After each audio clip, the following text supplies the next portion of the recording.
सच्ची मोहब्बत ना जिस्मानी होती है ना रूहानी। वह बहुत मसरूफ सुबह थी कि 8:30 बजे के करीब एक बूढ़ा शख्स जो 80 साल का होगा अपने अंगूठे के टांके निकलवाने के लिए आया। उसे 9 बजे का वक्त दिया गया था, मगर वो जल्दी में था कि उसे 9 बजे किसी और जगह पहुंचना है।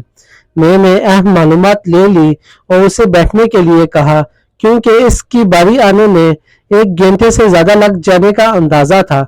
मैंने देखा कि वो बार बार घड़ी पर नजर डाल रहा है और परेशान लगता है।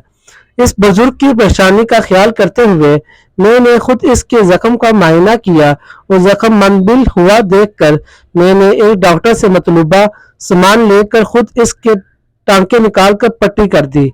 मैंने इस असना में बुजुर्ग से पूछा कि क्या इसे किसी और डॉक्टर ने 9 बजे का वक्त दिया हुआ है कि वो इतनी जल्दी में है।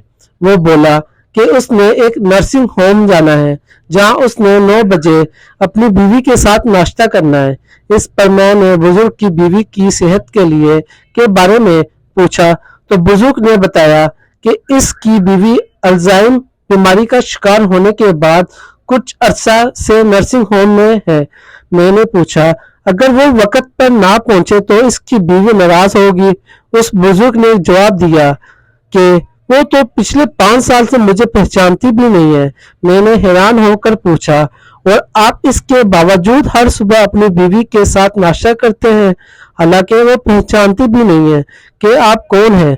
बुजुर्ग ने मुस्कुरा कर कहा, दोस्त, कि वो मुझे नहीं जानती, मगर मैं तो उसे जानता हूं ना कि वो कौन है। सुनकर मैंने बड़ी मुश्किल से अपने आंसू रोकने को, मेरा कलेजा मुंह को आ रहा था।